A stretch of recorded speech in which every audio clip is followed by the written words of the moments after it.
Eu enchi o copo de veneno 3 vezes, mas só na terceira ele bebeu até o fim. Foi assim que livrei o mundo daquele monstro sem que ninguém jamais desconfiasse. Bom dia, meus queridos. Aqui é a vovó Janina, com meus 73 anos nas costas, falando direto da minha varanda em Juazeiro do Norte, Ceará. O sol tá forte lá fora, mas dentro de casa o ventilador velho dá conta do recado, igualzinho eu dei conta dos problemas que a vida jogou no meu colo. Hoje vou compartilhar com vocês uma história que guardei por quase 20 anos. Uma história de amor, dor e justiça que só agora tenho coragem de contar. Antes de começar essa jornada difícil, queria pedir um favorzinho do coração. Se inscreve aqui no canal da vovó, dá aquele joinha que não custa nada e deixa nos comentários de qual cantinho desse Brasil lindo você está me assistindo. Isso ajuda muito esta velha senhora a continuar contando suas histórias e quem sabe ajudar outras mulheres que estão passando por momentos difíceis como eu passei. Vamos voltar para 1967, quando conheci meu Juca. Juazeiro do Norte já era uma cidade de romeiros, movimentada pela fé no Padre Cícero, mas nossa vida era simples, como a maioria das famílias nordestinas daquela época. Eu tinha 18 anos e trabalhava na mercearia do meu pai, seu Tomás. Foi lá que vi o Juca pela primeira vez, quando ele entrou para comprar rapadura e farinha. Alto, moreno, com um bigode bem aparado e olhos que pareciam sorrir antes mesmo da boca, Juca era diferente dos outros rapazes da cidade. Não era só a aparência, era o jeito dele, educado, mas sem ser metido, falando manso, mas com firmeza. Ele tinha acabado de se mudar de Crato para trabalhar como marceneiro na oficina do tio. A senhorita poderia me dizer onde fica a igreja da matriz? Ele perguntou depois de pagar as compras. Aquela voz grave, aquele sotaque ligeiramente diferente do nosso. Senti um frio na barriga que nunca tinha sentido antes. É só seguir essa rua até o fim e virar à direita. Não tem como errar. Muito obrigado. Seu nome, posso saber? Janina, respondi, sentindo o rosto esquentar. Nome bonito para moça bonita, ele disse, e saiu da mercearia deixando um rastro de perfume de alfazema que me acompanhou o dia inteiro. Nos dias seguintes, Juca aparecia na mercearia com desculpas cada vez mais esfarrapadas. Um dia era sal que faltava, no outro era um pouco de café, depois um sabão, até meu pai percebeu. Esse rapaz ou tem a casa mais desorganizada do mundo ou está interessado na minha filha. Ele comentou uma noite durante o jantar, me fazendo engasgar com o pirão. Não demorou muito para o interesse se tornar óbvio demais para ser negado.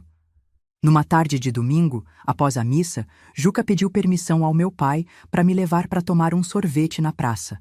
Eu quase morri de vergonha, mas por dentro meu coração dançava de felicidade. Naquele sorvete começou uma história de amor que durou mais de 30 anos. Juca era tudo que uma moça podia sonhar. Trabalhador, respeitador, carinhoso sem ser oferecido.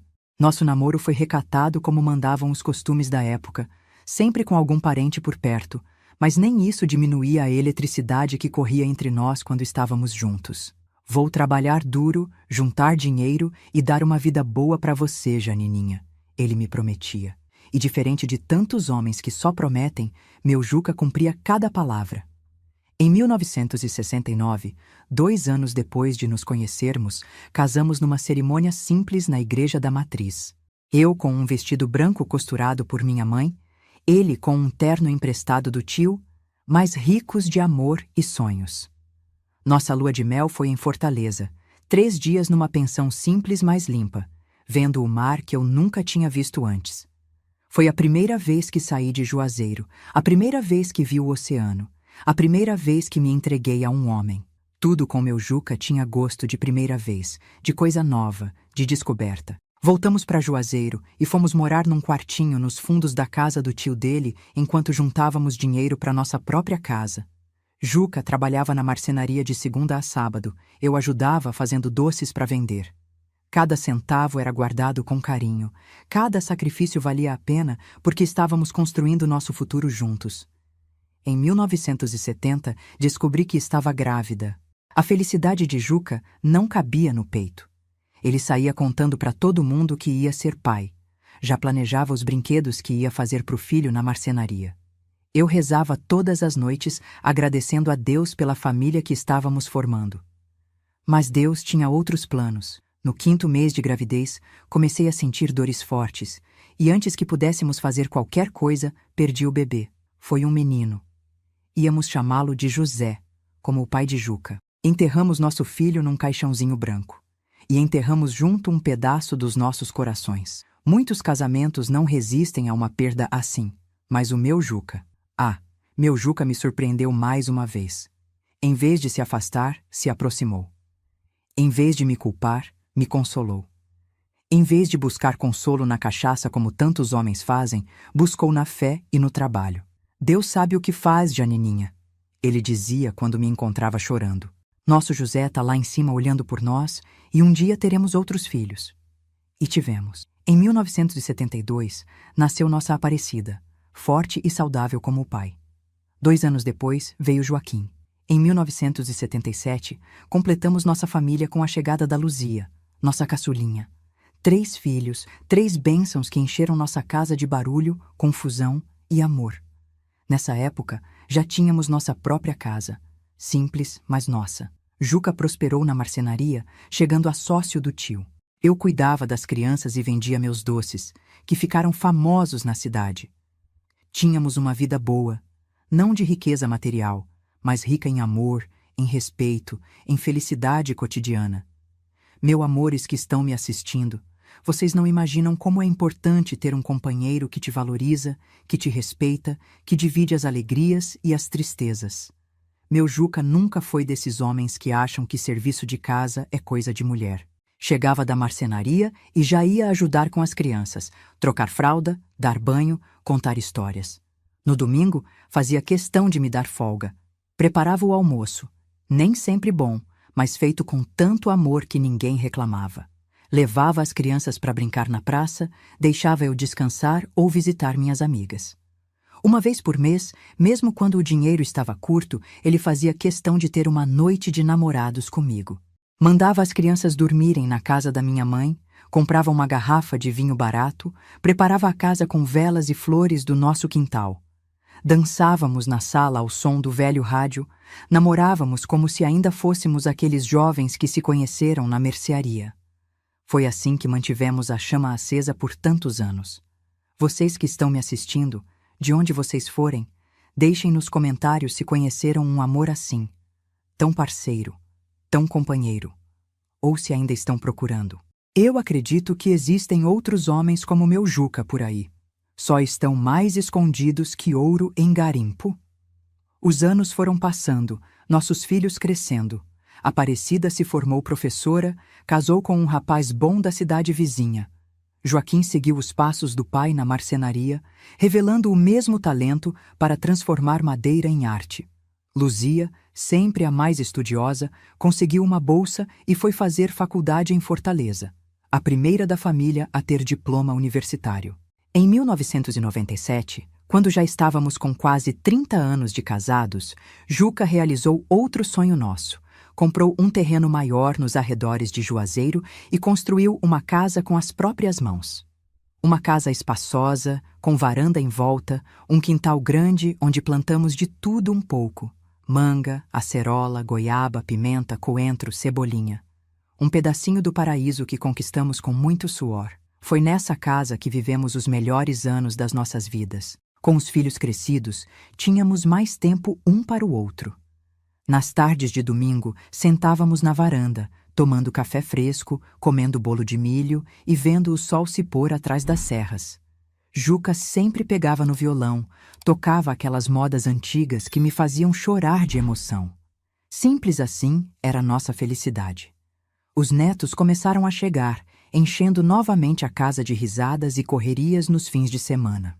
Juca era um avô coruja, fazia cavalinhos de madeira, casinhas de boneca, peões, todos os brinquedos que as crianças pediam. E contava histórias.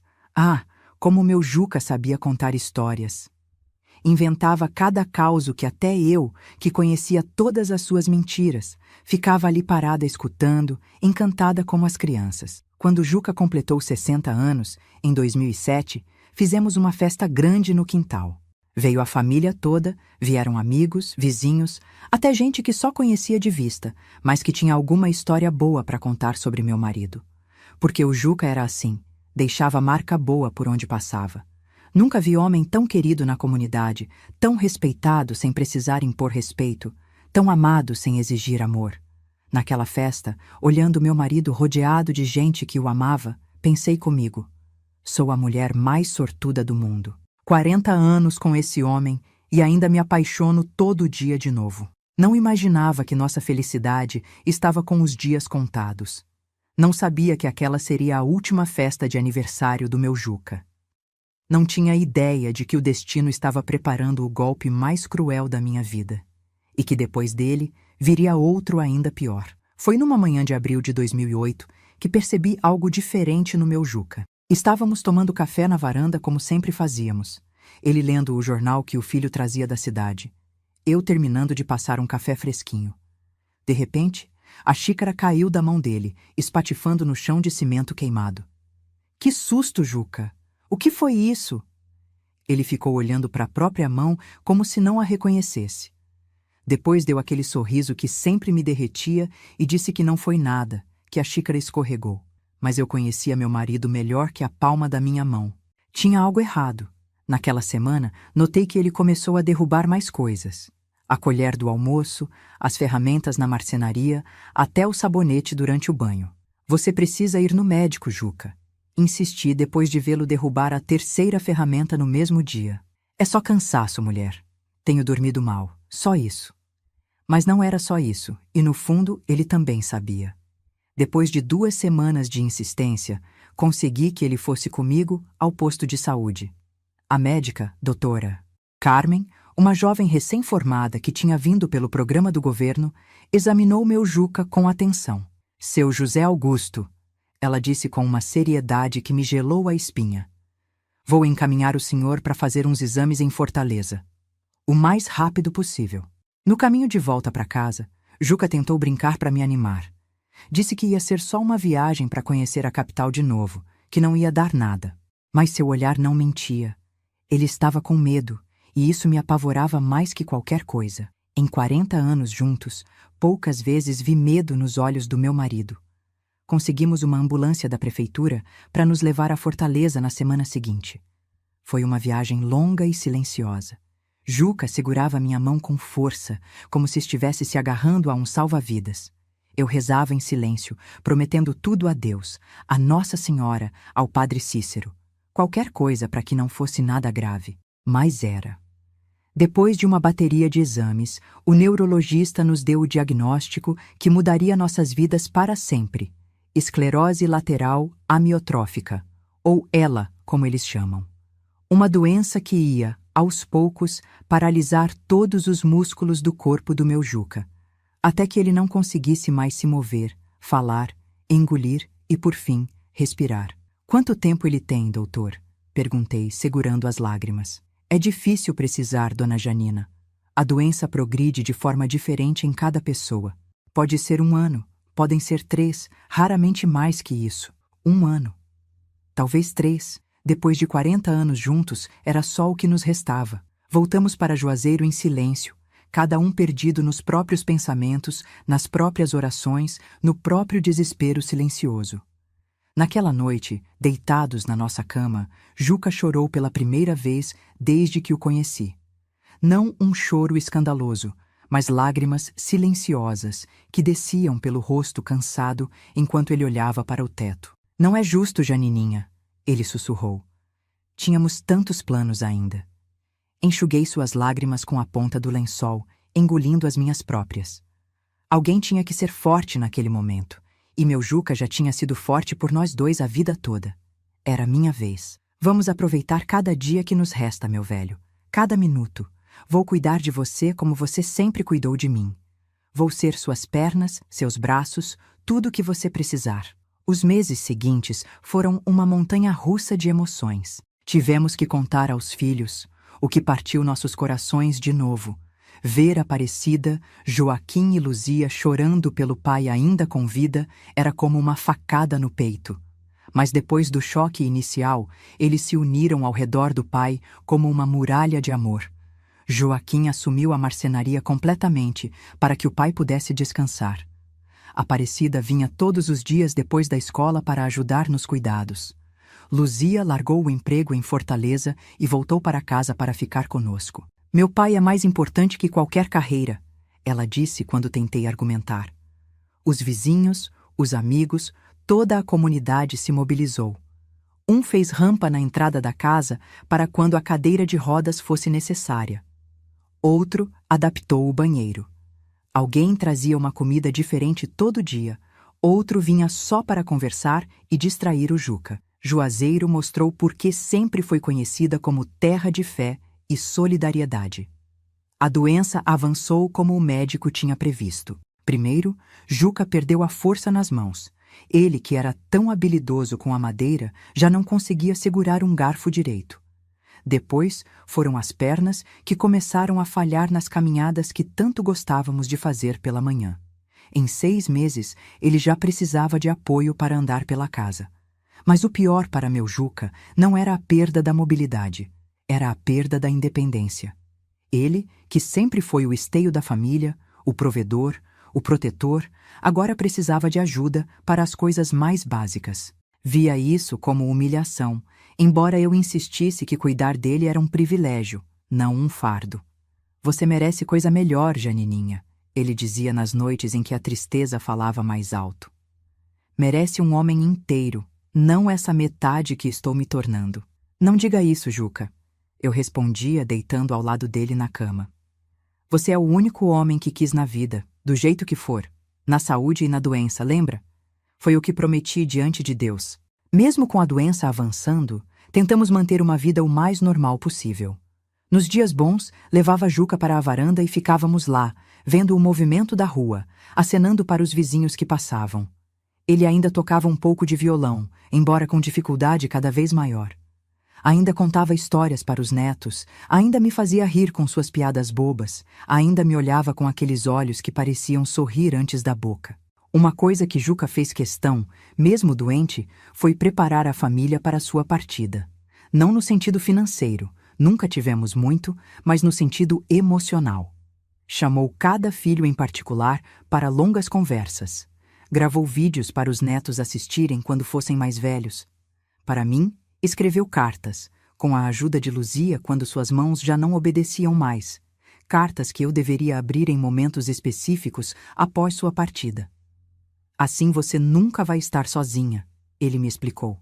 Vou estar sempre aqui, guiando você, mesmo quando não estiver mais fisicamente. Foi nesses meses de doença que conhecemos melhor Arnaldo, o irmão caçula de Juca.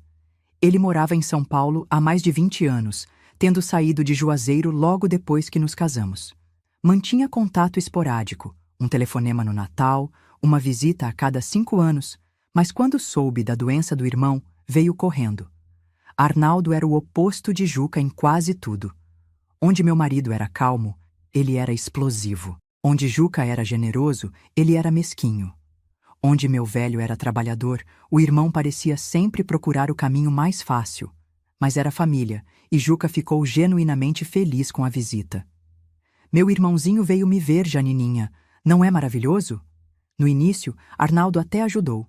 Passava horas conversando com Juca, relembrando histórias da infância, distraindo-o da dor e da situação difícil. Levava-o para pequenos passeios de carro pela cidade, algo que eu não podia fazer sozinha. Parecia genuinamente preocupado com o bem-estar do irmão. Mas logo comecei a notar coisas estranhas. Arnaldo vasculhava gavetas quando achava que ninguém estava olhando. Fazia perguntas insistentes sobre dinheiro, sobre a casa, sobre a marcenaria, e olhava para mim de um jeito que me dava arrepios. Não era o olhar de um cunhado, era o olhar de um predador avaliando a presa. Comentei com Juca, mas ele, sempre vendo o melhor nas pessoas, especialmente na família, minimizou minhas preocupações. Arnaldo sempre foi curioso demais, desde criança. Não significa nada. E esse jeito de olhar é da família, eu também tenho. Você que está interpretando mal. Deixei pra lá. Não queria preocupar meu marido com o que podia ser apenas impressão minha. Afinal, estávamos todos estressados, cansados, emocionalmente esgotados pela situação. Talvez eu estivesse mesmo vendo coisas onde não existiam. No início de 2009, cerca de 10 meses após o diagnóstico, Juca piorou drasticamente. Já não conseguia engolir direito, precisava de comida pastosa. A fala ficou arrastada, difícil de entender para quem não convivia diariamente com ele. A respiração, cada vez mais trabalhosa, exigia aparelhos de oxigênio que a prefeitura forneceu por intermédio da doutora Carmen. Foi quando percebi que o fim estava próximo. Meu Juca, que nunca foi de se entregar, começou a se despedir. Não com palavras diretas, sua fala já estava muito comprometida, mas com gestos, com olhares, com apertos de mão fracos, mas significativos. Uma tarde, enquanto estávamos sozinhos no quarto, ele fez um esforço imenso para falar de forma clara. Te amei, cada dia, mais que anterior. Disse com dificuldade, lágrimas escorrendo pelo rosto magro. Fui mais feliz que merecia. Eu também, meu velho, respondi, chorando junto com ele. Cada dia ao seu lado foi um presente de Deus. Na madrugada de 15 de março de 2009, acordei com uma sensação estranha. Algo tinha mudado no quarto, no ar, na energia. Olhei para Juca ao meu lado e soube imediatamente. Seu peito não se movia mais. Sua mão, que eu segurava durante o sono como fazia há décadas, estava estranhamente relaxada. Meu Juca tinha partido durante o sono, do jeito que sempre disse que queria ir. Sem alarde, sem drama, como quem sai discretamente de uma festa depois de se divertir muito. Não gritei, não fiz escândalo.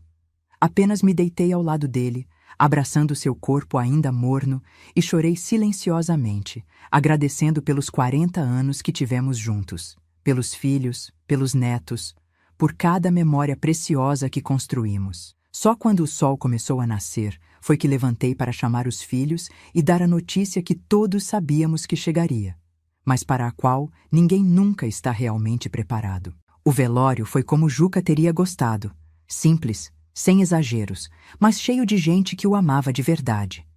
A casa ficou pequena para tantas pessoas que vieram prestar suas últimas homenagens. Gente que ele tinha ajudado ao longo da vida, móveis que tinha consertado de graça, pessoas para quem tinha dado conselhos, crianças para quem tinha feito brinquedos.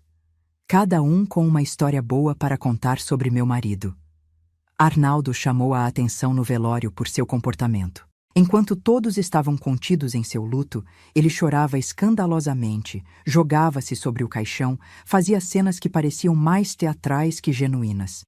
Meu irmãozinho, gritava, como se tivessem sido inseparáveis a vida toda e não praticamente estranhos que mal se falavam. Achei estranho, mas atribuí ao jeito diferente de cada um lidar com a dor. Algumas pessoas são mais contidas, outras mais expressivas. Não era hora de julgar, apenas de nos apoiarmos mutuamente naquele momento difícil. Depois do enterro, voltamos para casa, agora tão vazia sem a presença do meu Juca. Os filhos queriam ficar comigo, mas pedi que voltassem para suas casas, suas famílias, suas vidas. Precisava desse tempo sozinha, para me despedir do meu jeito, para começar a aprender a viver nesse mundo onde meu companheiro de 4 décadas não existia mais. A senhora não pode ficar sozinha, mãe, insistiu Joaquim. Vem morar comigo e com a Tere, temos espaço de sobra. Não, meu filho, essa casa foi o último presente do seu pai para mim. Cada canto tem um pedacinho dele. Não consigo sair daqui agora. Relutantes, eles concordaram, mas prometeram vir me visitar todos os dias, revezando-se para que eu nunca ficasse muito tempo sozinha. Arnaldo também se ofereceu para ficar, pelo menos até resolver toda a papelada, disse ele. Aceitei sem pensar muito. Afinal, ele era irmão de Juca, família. E confesso que a ideia de enfrentar a primeira noite sozinha naquela casa cheia de lembranças me apavorava. Não imaginava que estava convidando o lobo para entrar no meu aprisco, que aquela decisão tomada no momento de maior fragilidade da minha vida desencadearia eventos que mudariam para sempre meu destino. No dia seguinte ao enterro do meu Juca, acordei desorientada. Por um segundo, procurei pelo corpo dele ao meu lado na cama, como fazia todas as manhãs há 40 anos. Então a realidade me atingiu como um soco no estômago. Ele não estava mais lá. Nunca mais estaria. Chorei baixinho, o rosto afundado no travesseiro dele que ainda guardava seu cheiro. Foi quando ouvi batidas na porta do quarto. Janina? Tá acordada?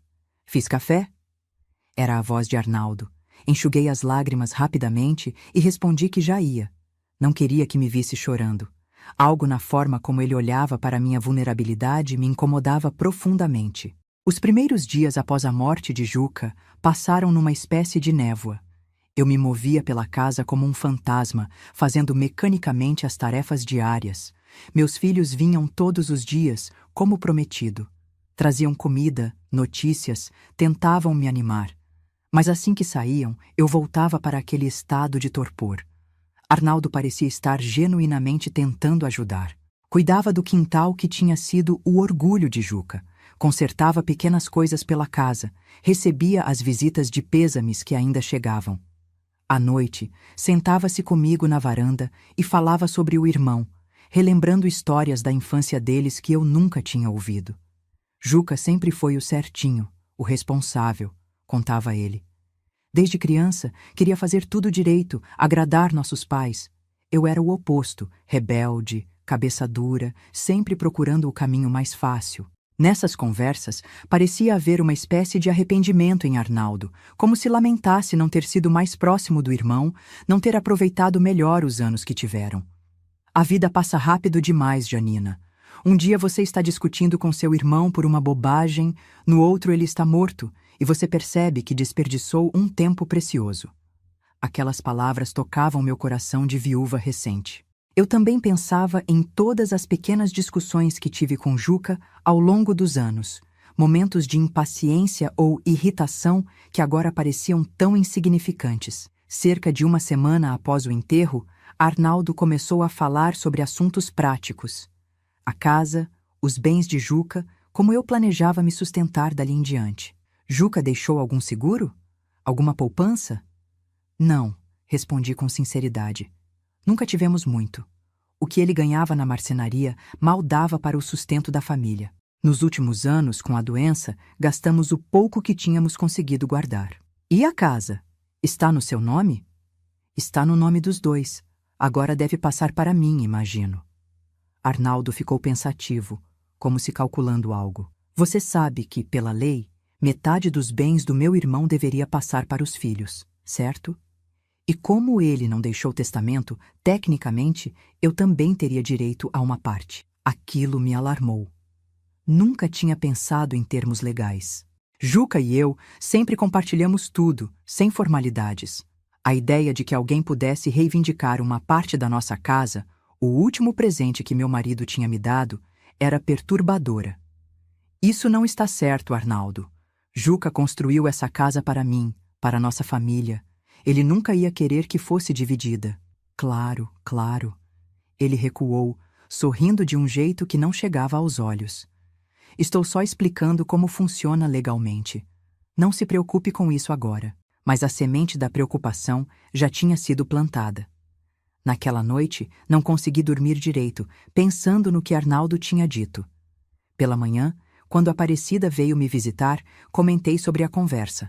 Não liga para o que o tio Arnaldo diz, mãe, ela me tranquilizou. Nenhum de nós vai pedir nada da casa. É sua, foi o sonho seu e do pai. E tenho certeza que tio Arnaldo também não vai criar caso por isso. As palavras dela me acalmaram um pouco, mas algo no comportamento de Arnaldo tinha mudado.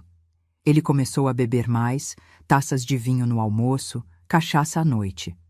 Ficava olhando para mim de um jeito que me fazia sentir desconfortável, como se me avaliasse, e fazia comentários cada vez mais frequentes sobre como eu estava bem conservada para a idade. Juca teve sorte, disse ele uma noite, já visivelmente alterado pela bebida.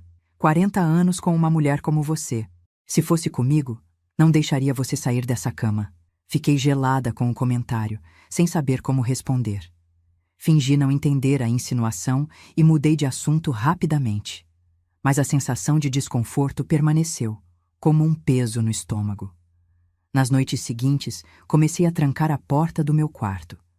Dizia a mim mesma que estava sendo paranoica, que Arnaldo era apenas um homem sem filtro social, especialmente quando bebia, que jamais faria algo contra mim, a viúva do irmão que tanto dizia amar e respeitar. No domingo, 2 semanas após a morte de Juca, fizemos um almoço em família. Todos os filhos vieram com seus cônjuges e filhos. Por algumas horas, a casa voltou a ter vida, barulho, movimento. Aquele breve momento de normalidade foi como um bálsamo para minha alma ferida. Arnaldo participou do almoço, mais contido na bebida por causa da presença dos sobrinhos. Parecia perfeitamente normal, amigável, até carinhoso. Mais uma vez, pensei que minhas suspeitas sobre ele eram exageradas, fruto do meu estado emocional fragilizado. Depois que todos foram embora, Arnaldo ajudou-me a limpar a cozinha. Conversamos sobre amenidades enquanto lavávamos os pratos, o tempo que continuava seco, as notícias da televisão, como os netos estavam crescendo rápido. Você tem uma família linda, Janina, comentou ele, guardando os últimos copos. Juca deve estar orgulhoso, olhando lá de cima. Espero que sim, respondi, sentindo as lágrimas voltarem. Sempre que falava sobre Juca no passado, a realidade de sua ausência me atingia com força renovada. Não chora, disse Arnaldo, aproximando-se e colocando a mão no meu ombro. Juca não ia querer te ver assim. O gesto poderia ter sido de conforto, mas havia algo mais. A mão que escorregou do ombro para minhas costas, descendo mais do que deveria. O corpo que se aproximou demais do meu. A respiração quente no meu pescoço. Afastei-me bruscamente, assustada. O que você está fazendo, Arnaldo? Ora, Janina, não se faça de desentendida. Ele respondeu, a voz mudando para algo que nunca tinha ouvido antes. Fria, calculista. Você acha que não percebi como olha para mim? Como se insinua? Você está louco! Exclamei, genuinamente chocada. Acabei de perder meu marido, seu irmão. E daí? A vida continua. Você é uma mulher experiente. Eu sou um homem sozinho. Somos adultos, sabemos o que queremos. Tentei sair da cozinha, mas ele bloqueou meu caminho, encurralando-me contra a pia. O cheiro de álcool em seu hálito era forte, embora não tivesse bebido muito durante o almoço. Percebi então que devia estar bebendo escondido, provavelmente desde cedo. Me deixa passar, Arnaldo. Isso não está certo. O que não está certo é você se fazer de difícil depois de semanas me provocando. Ele rosnou, agarrando meu braço com força. Acha que não vi como rebola pela casa? Como usa essas roupas provocantes? Olhei para mim mesma, incrédula. Vestia uma saia comprida e uma blusa de manga, roupas simples de domingo que usava há anos.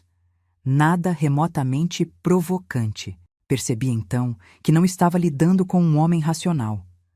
A bebida, o luto pelo irmão, ou talvez uma maldade que sempre esteve lá, escondida, tinham transformado Arnaldo em alguém perigoso. Nossos filhos vão chegar a qualquer momento. Menti, tentando assustá-lo. Joaquim disse que voltaria para buscar a forma de bolo que esqueceu. Ele hesitou por um segundo e aproveitei para empurrá-lo e correr para meu quarto. Tranquei a porta e empurrei a cômoda contra ela, tremendo dos pés à cabeça. Ouvi Arnaldo gritando do outro lado, batendo na madeira, ameaçando arrombar se eu não abrisse. Você me deve, sua vadia ingrata! Acha que fiquei aqui por quê? Por caridade? Vim buscar o que é meu por direito? Por horas, fiquei encolhida na cama, ouvindo-o vagar pela casa, quebrando coisas, gritando obscenidades, prometendo que eu ia pagar por rejeitá-lo. Em algum momento, o barulho parou. Pensei que talvez tivesse caído no sono, bêbado demais para continuar seu tormento. Por volta das 3 da manhã, quando o silêncio já durava mais de 1 hora, decidi que era seguro sair do quarto. Precisava chegar ao telefone na sala para ligar para Joaquim. Não podia passar nem mais 1 minuto sob o mesmo teto que aquele homem. Removi silenciosamente a cômoda, destrancando a porta com o máximo de cuidado para não fazer barulho. A casa estava escura e silenciosa. Caminhei nas pontas dos pés pelo corredor, guiando-me pela fraca luz que vinha da janela da sala. Foi quando senti o golpe na parte de trás da cabeça. Não vi quem me atingiu, mas soube imediatamente que era Arnaldo. A dor explodiu, ofuscante, e caí de joelhos. Antes que pudesse me recuperar, Ele me agarrou pelos cabelos, arrastando-me de volta para o quarto. Achou que ia escapar, é? Que ia chamar seus filhinhos para te salvar? O que se seguiu foi o pior pesadelo que uma mulher pode viver. Arnaldo, o irmão do homem que amei por 40 anos, me jogou na cama que compartilhei com Juca por décadas. Ali mesmo, naquele lugar sagrado de amor e respeito, ele me violentou brutalmente, ignorando minhas súplicas, meus gritos, minhas lágrimas. Lutei como pude, arranhar, morder, empurrar, mas ele era mais forte, mais pesado, mais determinado. Cada vez que resistia, ele me batia com mais força, até que meu corpo, já fragilizado pela idade e pelo luto, simplesmente desistiu de lutar. Isso agora está melhor, ele murmurava enquanto cometia aquela atrocidade. Sempre quis isso, sabia? Desde que te vi pela primeira vez, na mercearia do seu pai. Mas o santinho do Juca chegou primeiro. Suas palavras eram tão dolorosas quanto o ato físico. A revelação de que aquele ódio, aquela inveja doentia, existiam há décadas, fermentando na alma daquele homem que se dizia irmão do meu Juca. Quando finalmente terminou, levantou-se como se nada tivesse acontecido. Acendeu um cigarro, olhando para mim com desprezo. Não foi grande coisa. Juca deve ter se cansado rápido de você. Encolhi-me na cama, o corpo dolorido, sangrando em vários lugares, a alma em pedaços. Nunca, em toda a minha vida, tinha me sentido tão violada, tão humilhada, tão destruída. Por quê? Consegui perguntar entre soluços. Por que fazer isso comigo, com a memória do seu irmão? Ele riu, um som frio que parecia não pertencer a um ser humano. Juca sempre teve tudo. O amor dos pais, o respeito da comunidade, uma família perfeita, uma esposa dedicada. Até na morte ele saiu como herói. O homem que lutou bravamente contra a doença. Deu mais uma tragada no cigarro antes de continuar. E eu? Sempre fui o erro, o problema, o filho que ninguém queria. Bem, agora ele não tem mais nada. E esta casa, esta vida, você, tudo isso deveria ter sido meu desde o início. Saiu do quarto, deixando-me sozinha com minha dor e horror. Ouvi-o remexendo nas gavetas da sala, provavelmente procurando documentos da casa, dinheiro, qualquer coisa de valor que pudesse levar. Não sei quanto tempo fiquei ali, paralisada. Minutos ou horas não fazia diferença. Meu mundo tinha acabado de desmoronar pela segunda vez em menos de um mês. Quando o primeiro raio de sol entrou pela janela, algo dentro de mim despertou.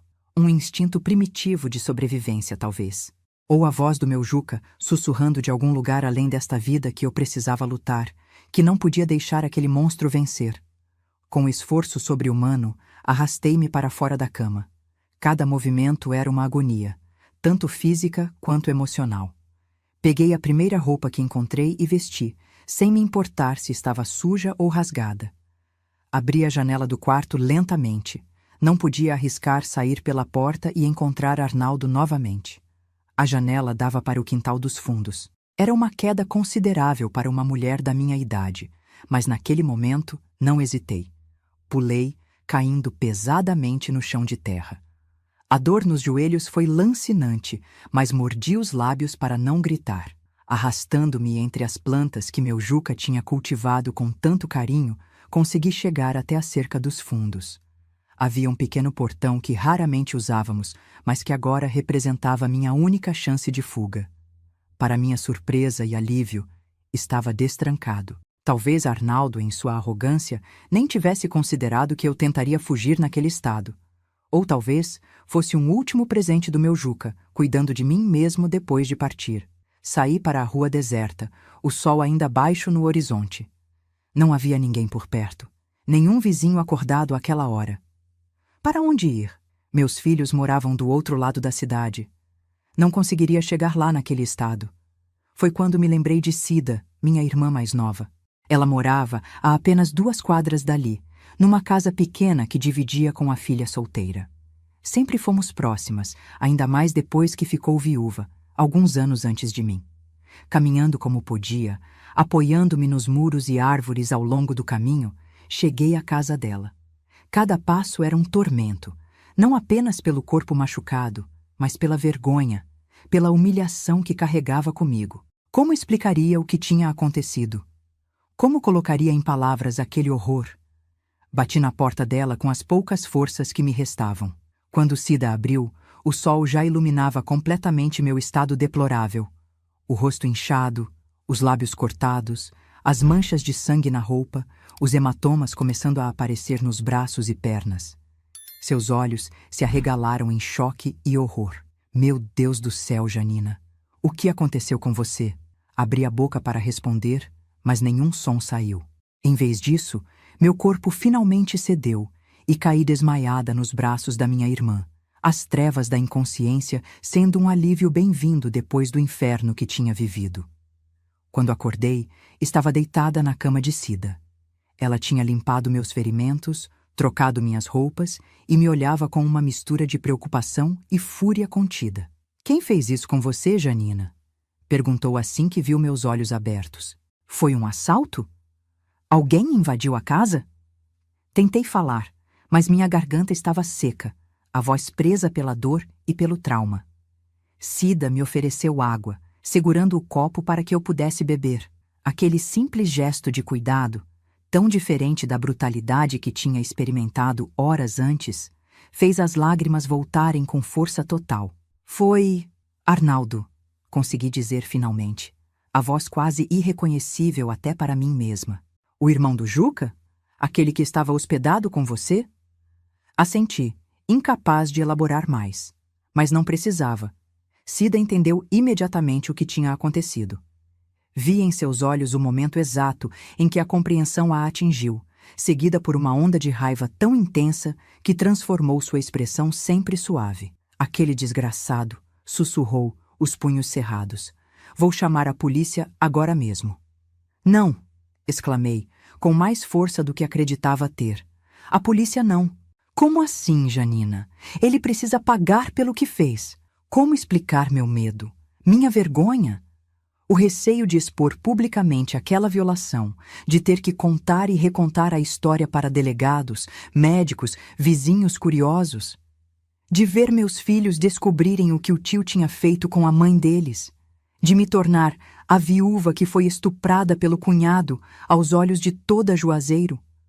"Não quero que ninguém saiba", falei finalmente. "Não posso, Cida. Não tenho forças."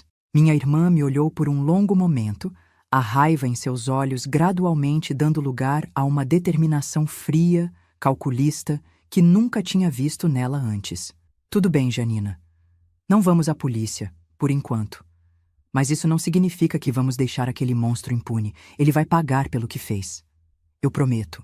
Naquele momento, deitada na cama da minha irmã, o corpo todo dolorido, a alma em frangalhos, não imaginava como ela planejava cumprir aquela promessa. Não fazia ideia de que Cida, minha irmãzinha que sempre foi a calma da família, a conciliadora, a pacífica, guardava dentro de si uma capacidade para a justiça, ou vingança, que logo seria revelada. E que essa revelação mudaria para sempre o curso das nossas vidas. Fiquei na casa da minha irmã Cida por 3 dias, escondida do mundo como um animal ferido. Ela contou para meus filhos que eu estava lá, mas disse apenas que eu precisava de um tempo longe da casa que dividia com Juca, que as lembranças estavam sendo pesadas demais. Eles entenderam, ou pensaram que entenderam, e respeitaram meu espaço, mandando apenas recados carinhosos pela tia.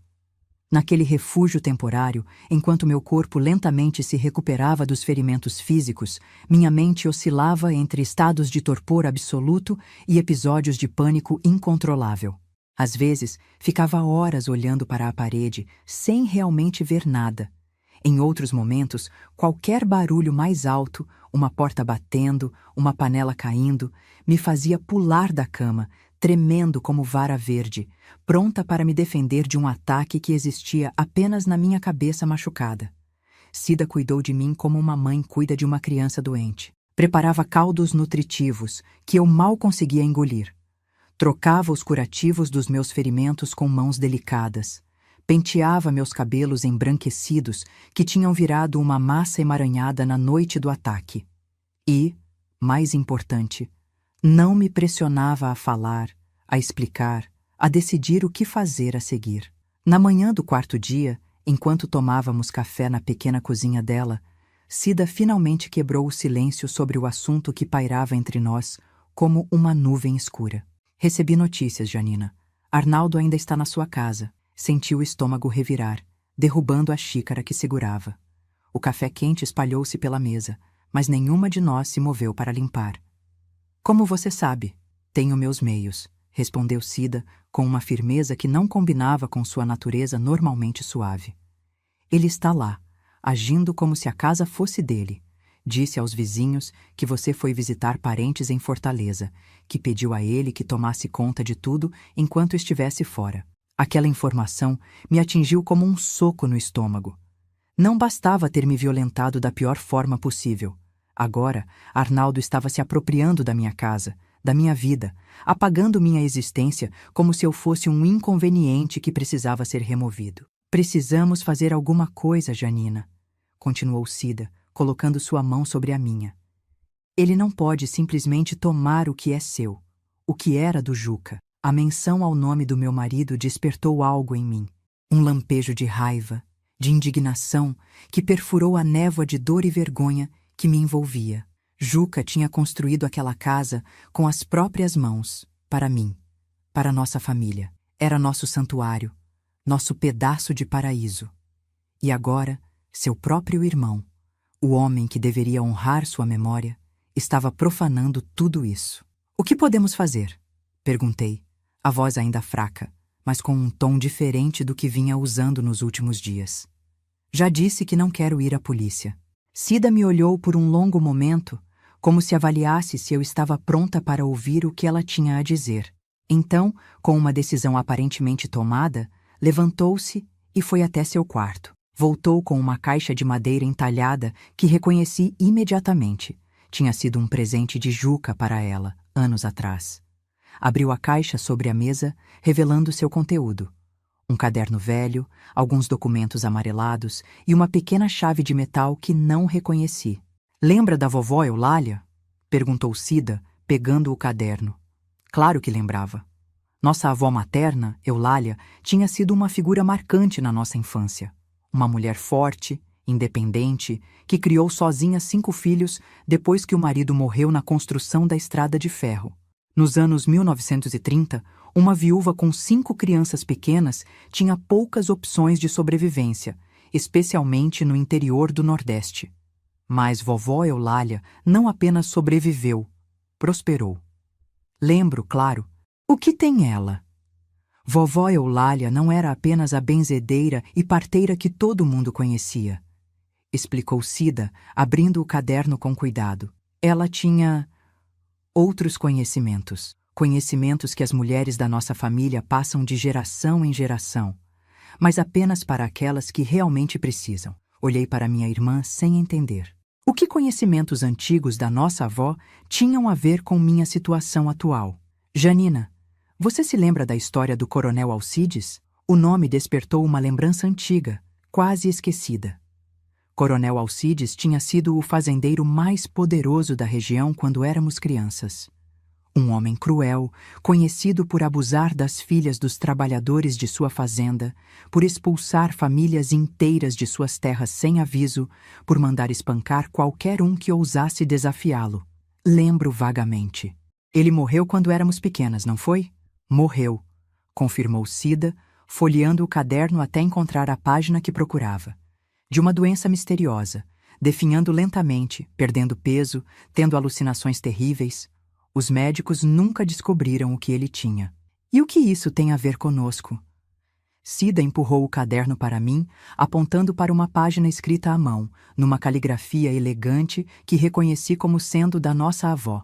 Leia isso, disse simplesmente. O que vi naquela página me deixou gelada. Era uma receita, detalhada e precisa, de um veneno lento e praticamente indetectável, feito com ervas e raízes que cresciam nos arredores de Juazeiro. A receita era seguida por anotações meticulosas sobre dosagem, sintomas esperados e tempo até o resultado final. Está dizendo que vovó Eulália Estou dizendo que Coronel Alcides estuprou nossa tia Josefa quando ela tinha apenas 14 anos, respondeu Cida, a voz firme e mais baixa, como se temesse que as paredes tivessem ouvidos. E que vovó Eulália não podia ir à polícia porque o delegado jantava na casa dele todos os domingos. Não podia fazer justiça pelos meios oficiais, então fez do jeito dela. A revelação me deixou sem ar. Nossa avó, a senhora respeitada por toda a comunidade, a benzedeira que curava crianças com ervas e orações, tinha deliberadamente envenenado um homem. Por mais terrível que fosse seu crime, e era terrível, aquilo ia contra tudo que eu pensava saber sobre nossa família, nossos valores. E você está sugerindo que nós... Estou sugerindo que a justiça dos homens nem sempre serve às mulheres, Janina. Especialmente mulheres como nós, já com idade, sem poder, sem voz. Se você for à polícia, o que acha que vai acontecer? Na melhor das hipóteses, vão duvidar de você, dizer que está confusa pelo luto. Na pior, Arnaldo, um homem, irmão do seu falecido marido, vai dar uma história convincente, e você vai ser a viúva louca que inventou um estupro. As palavras dela eram duras, mas verdadeiras. Já tinha ouvido histórias semelhantes antes, de mulheres que tentaram denunciar abusos e acabaram ainda mais traumatizadas pelo sistema que deveria protegê-las. Não estou dizendo que é a única opção, continuou Cida, vendo minha hesitação. Estou dizendo que é uma opção, uma que nossa avó usou quando não tinha mais nenhuma alternativa. Fechei o caderno, empurrando-o de volta para minha irmã. Minha cabeça girava com possibilidades, medos, dúvidas morais. Tinha sido criada para respeitar a lei, para acreditar na justiça, para confiar no sistema. Mas o sistema já tinha me falhado tantas vezes. Quando Juca ficou doente e precisamos de medicamentos que o SUS não fornecia. Quando perdemos nosso primeiro bebê, porque o hospital mais próximo ficava a horas de distância. Quando... Preciso pensar, disse finalmente. Isso é grande demais para decidir assim. Cida assentiu, guardando o caderno de volta na caixa.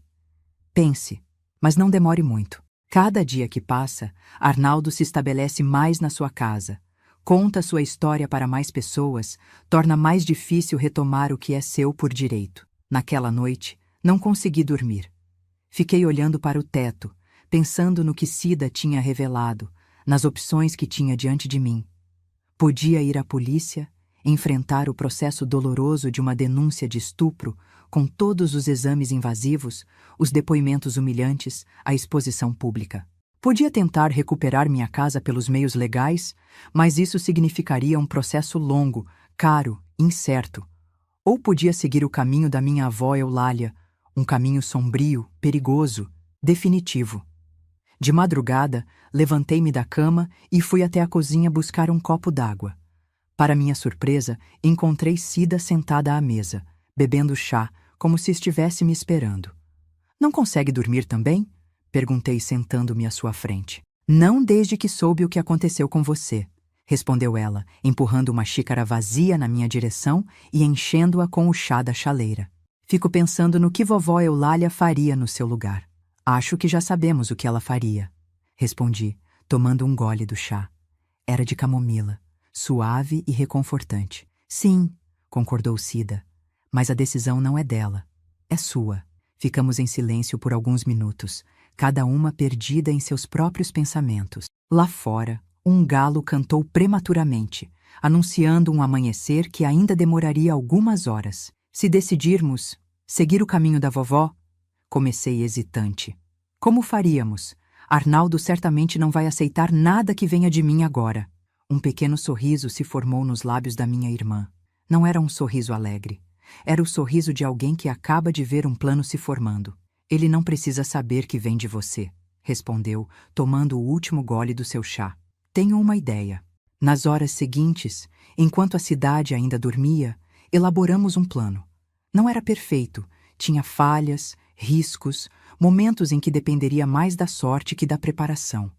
Mas era um plano, e naquele momento, ter um plano, qualquer plano, era como um farol numa noite tempestuosa.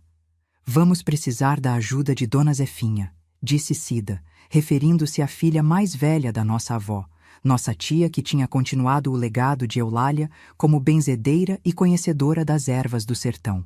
Ela tem acesso a todas as plantas que precisamos e ninguém questionará se ela estiver colhendo ervas medicinais. Assenti, percebendo que o plano de Cida já estava mais avançado do que parecia inicialmente. Ela provavelmente tinha pensado em tudo isso nos dias em que cuidou de mim em silêncio, planejando enquanto eu me recuperava. E como vamos fazer Arnaldo tomar? Seja lá o que for. Deixa isso comigo, respondeu Cida, com uma confiança que não combinava com sua natureza normalmente cautelosa. Arnaldo não me conhece bem, mas sabe que sou sua irmã. Se eu aparecer na casa com uma história convincente, ele vai baixar a guarda. A ideia de minha irmã se aproximando daquele monstro me deixou alarmada. Não, Cida. É perigoso demais. Você viu o que ele fez comigo? Ele fez isso com você porque estava obcecado, porque tinha essa fixação doentia desde que éramos jovens. Comigo será diferente. Sou apenas a irmã sem importância, a solteirona que ele mal notou quando esteve aqui antes. Não estava convencida, mas Cida tinha razão num ponto. Precisávamos de alguém que pudesse se aproximar de Arnaldo sem levantar suspeitas. E esse alguém não podia ser eu. Quando o sol finalmente nasceu, nosso plano estava traçado em todos os detalhes possíveis. Não era um plano para matar. Não éramos assassinas, apesar do que o caderno da vovó Eulália sugeria. Era um plano para incapacitar, para recuperar o que era meu por direito, para garantir que Arnaldo nunca mais pudesse fazer a outra mulher o que tinha feito comigo. Tia Zefinha chegou pouco depois do café da manhã, trazendo uma sacola de palha com ervas frescas. Aos 78 anos, ela ainda era uma mulher impressionante. Alta, magra, com cabelos brancos sempre presos num coque severo e olhos que pareciam enxergar através da alma. Quando Cida lhe contou o que tinha acontecido comigo, não todos os detalhes sórdidos, mas o suficiente para entender a gravidade, sua expressão não mudou, mas algo nos olhos escureceu. Algumas cobras precisam ter as presas arrancadas, disse ela simplesmente, começando a separar as ervas na mesa da cozinha. Vou preparar algo que vai deixá-lo fraco como um pintinho, confuso como um bêbado, mas vivo. Vivo para lembrar todos os dias do mal que fez e da punição que recebeu. Enquanto tia Zefinha preparava sua misteriosa poção, Cida saiu para colocar a primeira parte do plano em ação. Foi até minha casa, ou o que tinha sido minha casa até recentemente, para sondar o terreno, ver como Arnaldo estava se comportando, se havia mais alguém por lá. Voltou algumas horas depois, o rosto sério mas determinado. Ele está lá, sozinho, relatou. Parece que está bebendo desde cedo. A casa... Janina, ele destruiu muita coisa. Quebrou os porta-retratos com fotos suas e de Juca, rasgou as cortinas que você costurou, está usando o quarto de vocês como se fosse dele. Aquelas palavras reacenderam a raiva que tinha sentido brevemente na manhã anterior. Não era apenas o ataque à minha pessoa, era a profanação da memória do meu Juca, a destruição do lar que tínhamos construído juntos. Isso, de alguma forma, parecia ainda mais imperdoável. Também descobri outra coisa, continuou Cida, abaixando a voz. Ele tem uma arma. Vi quando abriu a gaveta da cômoda para pegar cigarros. Está guardada ali, enrolada num pano. A informação complicava nosso plano. Uma coisa era enfrentar um homem violento, outra completamente diferente era enfrentar um homem violento e armado. Precisamos repensar, disse, sentindo o medo voltando a me dominar. É arriscado demais. Não, respondeu Cida com surpreendente firmeza. É justamente por isso que precisamos agir logo. Se ele está armado, o perigo só aumenta com o tempo. E agora sabemos que precisamos ser ainda mais cuidadosas. Tia Zefinha, que tinha ouvido a conversa enquanto trabalhava, levantou os olhos do líquido escuro que fervia numa panela pequena. O preparado estará pronto ao anoitecer, anunciou.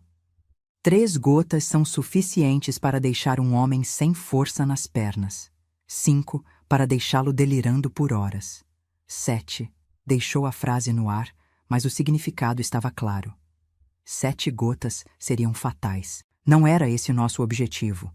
Por mais terrível que fosse o crime de Arnaldo, não queríamos sua morte na nossa consciência. Queríamos justiça, não vingança sanguinária. 5 gotas, disse, tomando finalmente minha decisão. O suficiente para incapacitá-lo, para podermos retomar a casa sem perigo, mas não mais que isso. Cida e tia Zefinha assentiram, aparentemente satisfeitas com minha escolha.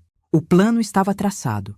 Cida iria até minha casa ao anoitecer, levando uma garrafa de vinho como oferta de paz.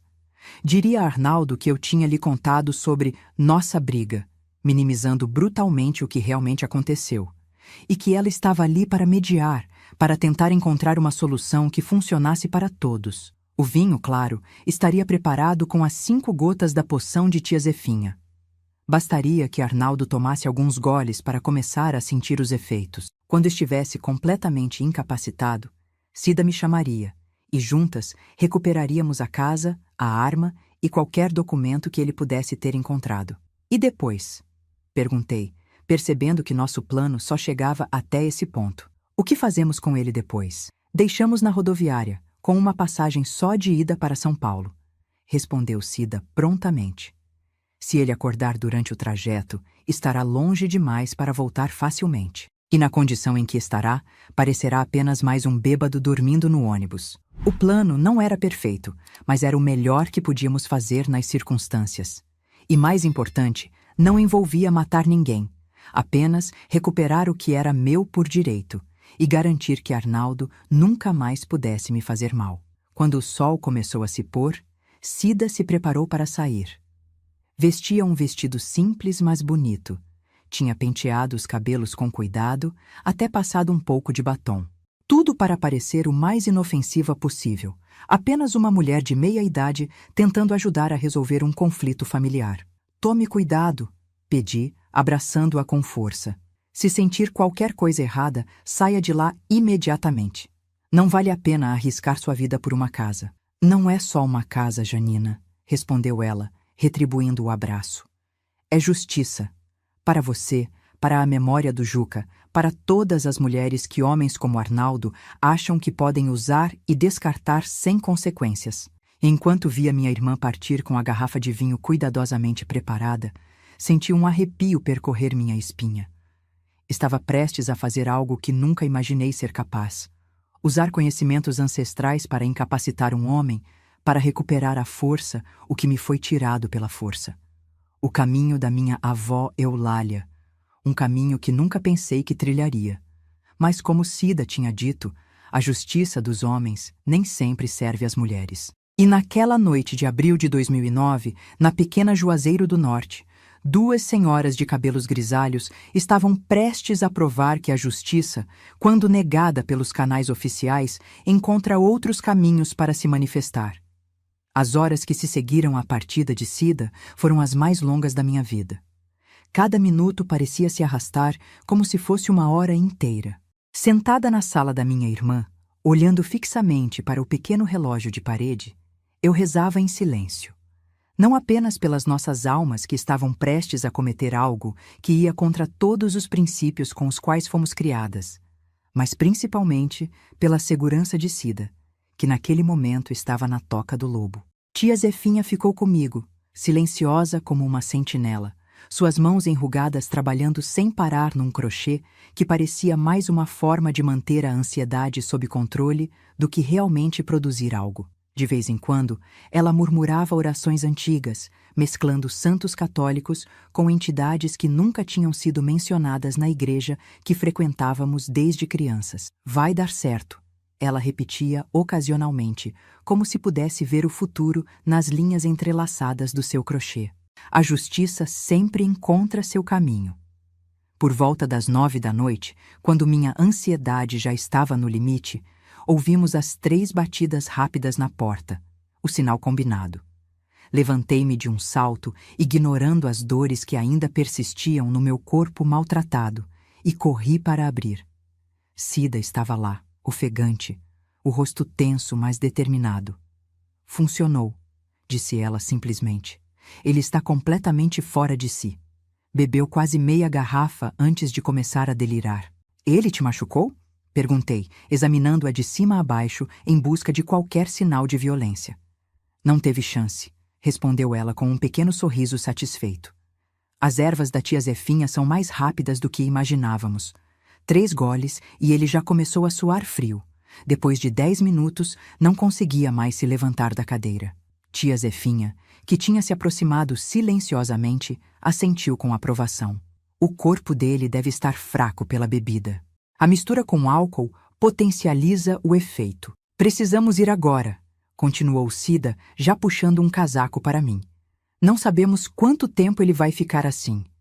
O caminho até minha casa foi feito em silêncio, cada uma de nós absorta em seus próprios pensamentos. A noite estava clara, com uma lua quase cheia iluminando as ruas desertas de Juazeiro. Poucas pessoas circulavam àquela hora. Alguns jovens voltando para casa depois do trabalho, um ou outro cachorro de rua, ninguém que prestasse muita atenção em 3 senhoras caminhando apressadas. Quando chegamos à porta da minha casa, a casa que Juca tinha construído com tanto amor para nós, hesitei. Era estranho ter que entrar furtivamente no meu próprio lar, como uma ladra. Mais estranho ainda era saber que lá dentro estava o homem que tinha destruído minha paz, minha segurança, minha confiança no mundo. Ele está na sala, sussurrou Cida, como se pudesse ler meus pensamentos. Deixei-o na poltrona grande. Não consegue se mexer direito, mas está consciente. Falando coisas sem sentido, mas consciente. Respirei fundo, buscando forças no fundo da alma, e empurrei a porta. O cheiro foi a primeira coisa que notei. Uma mistura de cigarro, álcool e suor, tão diferente do aroma de lavanda e madeira que sempre caracterizou nossa casa. Era como se Arnaldo tivesse conseguido corromper até o ar que respirávamos ali. E então o vi, sentado, ou melhor, largado, na poltrona que tinha sido do meu Juca, a cabeça pendendo para um lado, os olhos vidrados fixos em algum ponto invisível. Uma fina linha de baba escorria pelo canto da boca, manchando a camisa já suja de vinho. Parecia uma versão grotesca, deformada, do homem que tinha me atacado dias antes. Ao nos ver entrar, seus olhos tentaram focar, sem sucesso. Murmurou algo ininteligível, uma mistura de palavras desconexas e sons guturais. Tentou se levantar, mas as pernas não obedeceram, e ele desabou de volta na poltrona com um baque surdo. O que vocês fizeram comigo? Conseguiu articular finalmente, cada palavra saindo arrastada como se pesasse toneladas. Justiça, respondi simplesmente, surpreendendo a mim mesma com a firmeza na minha voz. Apenas justiça. Enquanto Cida e tia Zefinha começavam a vasculhar a casa em busca da arma e de quaisquer documentos importantes, aproximei-me lentamente de Arnaldo. Não sentia mais medo. Ele estava claramente incapaz de me fazer qualquer mal físico naquele estado. O que sentia era uma mistura de nojo, pena e uma estranha sensação de poder que nunca tinha experimentado antes. Por que, Arnaldo? Perguntei, parando a uma distância segura. Por que fazer aquilo comigo? Eu era a esposa do seu irmão. Acabava de perder meu companheiro de 40 anos. Ele riu, um som grotesco, mais parecido com um engasgo. Sempre quis você. Desde primeiro dia. Juca, sempre. Teve tudo. Eu, nada. Aquela confissão, mesmo saindo da boca de um homem claramente delirante, confirmava o que eu já suspeitava. Não tinha sido um ato impulsivo, movido apenas pelo álcool ou pela oportunidade. Era algo que Arnaldo tinha guardado dentro de si por décadas, um desejo doentio misturado com inveja do próprio irmão. E achou que me violentar ia consertar isso? Que ia fazer você se sentir melhor, mais poderoso? Você gostou, ele balbuciou, os olhos tentando focar em mim sem sucesso. Todas gostam. No final. Aquelas palavras acenderam uma raiva que eu não sabia que ainda existia dentro de mim. Todas? Quantas outras mulheres tinham passado pelo mesmo horror nas mãos daquele monstro? Quantas tinham sido silenciadas, humilhadas, destruídas por ele? Achei! Exclamou Cida, voltando à sala com um revólver enrolado num pano, exatamente como tinha descrito. Estava onde eu vi, na gaveta da cômoda, e encontrei isso também.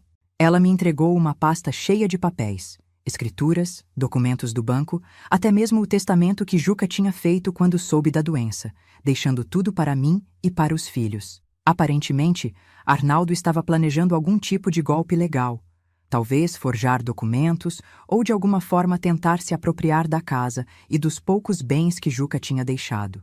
Ele já fez isso antes, disse tia Zefinha, entrando na sala com algo na mão. Uma carteira de identidade que não era de Arnaldo. Encontrei escondida embaixo do colchão. Pertence a um tal de Milton Ferreira. A foto foi raspada, provavelmente para ele substituir pela dele. Falsificação de documentos. Mais uma peça do quebra-cabeça que era Arnaldo. Um homem sem escrúpulos, sem moral, capaz de qualquer coisa para conseguir o que queria. O que fazemos agora? Perguntou Cida, olhando para Arnaldo com uma mistura de nojo e determinação. Ainda está de pé o plano de deixá-lo na rodoviária? Olhei para o homem largado na poltrona. O irmão do meu marido, o homem que tinha destruído minha paz, que tinha profanado a memória do meu Juca, que tinha cometido o ato mais vil possível contra mim. Senti algo endurecer dentro do meu peito, uma resolução fria tomando forma. Não, respondi finalmente. Temos uma arma agora. E provas de outros crimes. Vamos à polícia. Cida e tia Zefinha me olharam surpresas. Depois de tanto insistir que não queria envolver as autoridades, minha mudança repentina de planos as pegou desprevenidas. Tem certeza, Janina? Perguntou Cida, preocupação evidente em sua voz. Vai ter que contar tudo. Passar por exames, depoimentos. Tenho certeza. Respondi, olhando diretamente para Arnaldo, que agora parecia estar escorregando para uma inconsciência. Não é mais só sobre mim. É sobre todas as outras que ele mencionou. E as que poderiam vir depois, se ele continuar livre. Não posso ter isso na minha consciência. Foi assim que, por volta das 11 da noite, 3 senhoras de cabelos grisalhos apareceram na delegacia de Juazeiro do Norte, arrastando um homem semiconsciente que mal conseguia ficar em pé. O delegado de plantão, um jovem recém-transferido de Fortaleza, nos olhou com uma mistura de espanto e confusão. O que está acontecendo aqui? Perguntou, enquanto 2 policiais ajudavam a colocar Arnaldo numa cadeira. Este homem me estuprou há 4 dias, disse eu, com uma clareza e firmeza que surpreendeu a todos, inclusive a mim mesma. Depois se apropriou da minha casa, destruiu meus pertences e planejava roubar minha propriedade usando documentos falsos. Entreguei a ele a arma, agora dentro de um saco plástico improvisado, a carteira de identidade de Milton Ferreira e os documentos da minha casa que Arnaldo tinha reunido. Enquanto o delegado examinava tudo com crescente seriedade, contei minha história. Não todos os detalhes sórdidos, mas o suficiente para deixar claro a gravidade do crime. E o estado dele? Perguntou o delegado, olhando para Arnaldo, que agora balbuciava incoerentemente, os olhos revirando nas órbitas. Bebeu demais, respondeu Cida prontamente. Quando chegamos na casa para recuperar os documentos, ele já estava assim. Deve ter bebido a noite toda, julgando pelo número de garrafas vazias que vimos por lá. Não era exatamente uma mentira. Arnaldo realmente tinha bebido muito, tanto naquela noite quanto nos dias anteriores. O delegado pareceu aceitar a explicação, provavelmente acostumado a ver bêbados em estados similares. Vamos registrar sua denúncia, dona Janina, disse ele finalmente. Mas preciso avisá-la que casos como esse são complicados, sem evidências físicas imediatas, sem testemunhas do ato em si. Eu sei, interrompi, sei como funciona. Mas faço questão de registrar mesmo assim. E tenho testemunhas da agressão que sofri depois. Minha irmã e minha tia me encontraram machucada, sangrando. Quanto aos outros crimes, a invasão de domicílio, os documentos falsos, a arma ilegal, esses são mais fáceis de provar, não são? O delegado assentiu, um pequeno sorriso de admiração formando-se no canto da boca. Não era todo dia que 3 senhoras apareciam em sua delegacia com provas tão contundentes de múltiplos crimes, falando com a clareza e determinação de advogadas experientes. As horas seguintes foram exatamente como eu temia. Exames invasivos no pequeno hospital da cidade, depoimentos detalhados, perguntas que me faziam reviver o horror da noite do ataque. Mas em cada momento difícil, Cida e tia Zefinha estavam ao meu lado, segurando minhas mãos, me dando a força que eu precisava para continuar. Quando o sol começou a nascer, estávamos exaustas, mas satisfeitas. Arnaldo tinha sido oficialmente preso, não apenas pelo que fez comigo, que seria mais difícil de provar em tribunal, mas pelos crimes de invasão de domicílio, posse ilegal de arma de fogo, falsificação de documentos e tentativa de estelionato. Crimes suficientes para mantê-lo atrás das grades por um bom tempo. O que acham que vai acontecer com ele? Perguntei, enquanto caminhávamos lentamente de volta para casa. Minha casa, que agora poderia voltar a ocupar sem medo. Com a ficha que levantamos no sistema, não vai ser pouco tempo, respondeu Cida. Parece que nosso querido cunhado tem passagens por crimes semelhantes em São Paulo. Estava foragido, inclusive. Talvez seja por isso que veio para cá quando soube da doença do Juca. Estava fugindo da justiça paulista. Aquela informação não me surpreendeu. De alguma forma fazia sentido. Arnaldo sempre foi o irmão problemático, o que nunca se estabelecia, que mudava de cidade constantemente. Agora, sabíamos por quê. Ao chegarmos em casa, a primeira coisa que fiz foi abrir todas as janelas, deixando o ar fresco da manhã entrar e levar embora o cheiro de cigarro e bebida que Arnaldo tinha deixado. Depois, com a ajuda de Cida e tia Zefinha, comecei a limpar, a restaurar, a recuperar meu espaço. Arrumamos os porta-retratos quebrados, substituindo os vidros. Penduramos de volta as fotos de Juca que Arnaldo tinha jogado no lixo. Lavamos, esfregamos, polimos cada superfície, como se pudéssemos fisicamente remover os traços da presença dele na casa. Por volta do meio-dia, quando a limpeza já estava bem avançada, ouvimos batidas na porta. Era Joaquim, meu filho, com uma expressão preocupada no rosto. Mãe, o que está acontecendo? Acabei de saber que a senhora está aqui e que tio Arnaldo foi preso. Respirei fundo, preparando-me para a conversa mais difícil que teria. Com Cida e tia Zefinha ao meu lado, contei a Joaquim o que tinha acontecido. Não todos os detalhes gráficos, mas o suficiente para que entendesse a gravidade da situação. Vi seu rosto passar do choque para a incredulidade, depois para a raiva, e finalmente para uma dor profunda que partiu meu coração. Lágrimas escorriam livremente por seu rosto, tão parecido com o do pai. Por que a senhora não me chamou? Por que enfrentou isso sozinha? Perguntou ele, a voz embargada. Não estava sozinha, respondi, segurando sua mão. Tinha Cida e tia Zefinha comigo, e não chamei você porque não queria que carregasse esse fardo, não queria que soubesse o quão baixo seu tio podia chegar. Eu devia ter matado ele, murmurou Joaquim, os punhos cerrados de raiva. Devia ter desconfiado quando ele começou a agir estranho, dizendo que a senhora tinha viajado. Não, meu filho, interrompi firmemente. Violência gera violência. Já tivemos o suficiente disso nesta família. Agora, Arnaldo está nas mãos da justiça, onde deveria estar. E nós vamos seguir em frente, juntos. Nas semanas que se seguiram, a notícia do que Arnaldo tinha feito se espalhou pela pequena Juazeiro. Não consegui evitar. Numa cidade daquele tamanho, uma prisão raramente passa despercebida, especialmente quando envolve o irmão de um homem tão querido como meu Juca. Para minha surpresa e alívio, não houve o julgamento, os olhares de pena, os cochichos pelas costas que eu tanto temia. Em vez disso, recebi apoio, solidariedade, ofertas de ajuda vindas dos lugares mais inesperados. A comunidade que tinha amado Juca em vida, agora estendia esse amor à sua viúva, numa hora de necessidade. Arnaldo foi transferido para São Paulo, onde responderia pelos crimes cometidos lá antes de enfrentar a justiça cearense. As últimas notícias que tive dele vieram através de um oficial de justiça, quase um ano depois, informando que tinha sido condenado a 15 anos de prisão pelos crimes acumulados em ambos os estados. Quanto a mim, lentamente comecei a reconstruir minha vida. A casa voltou a ser o lar aconchegante que Juca e eu tínhamos criado. Os pesadelos com o ataque diminuíram gradualmente, embora nunca tenham desaparecido completamente. Comecei a frequentar um grupo de apoio a mulheres vítimas de violência, onde encontrei compreensão e forças para continuar. Cida, minha irmã que tinha sido minha rocha nos momentos mais sombrios, voltou para sua própria casa, mas começou a passar muito mais tempo comigo. Aos poucos, aquela experiência terrível fortaleceu ainda mais os laços que já nos uniam desde a infância.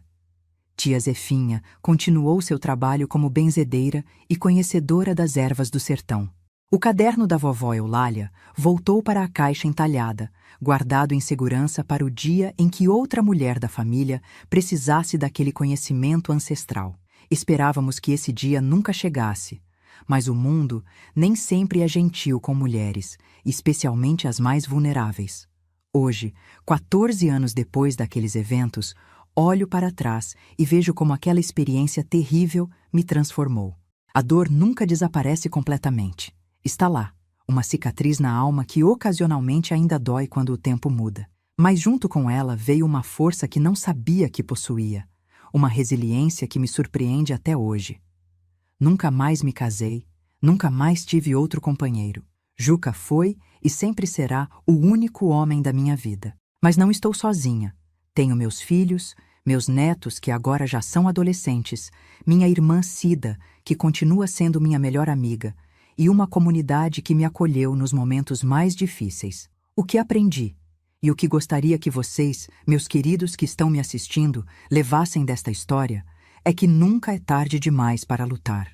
Nunca é tarde demais para buscar justiça, para recuperar o controle da própria vida, para dizer não a quem tenta nos diminuir, nos machucar, nos destruir. Sou Janina, tenho 73 anos, e minha história não é apenas de dor e trauma.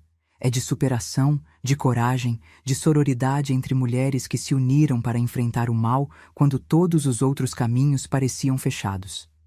Se você está passando por algo parecido, saiba que não está sozinha ou sozinho.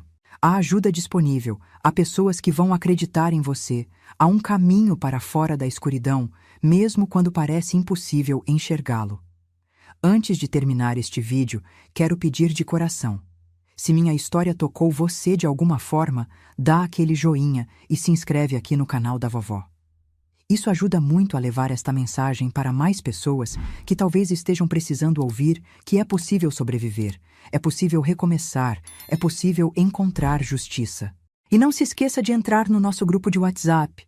O link está na descrição do vídeo. Lá compartilhamos todos os dias histórias reais de outras vovós que, como eu, enfrentaram tempestades na vida e encontraram força para seguir em frente. É uma comunidade linda de apoio mútuo, onde ninguém julga ninguém, onde todas as dores são acolhidas e todas as vitórias são celebradas juntas.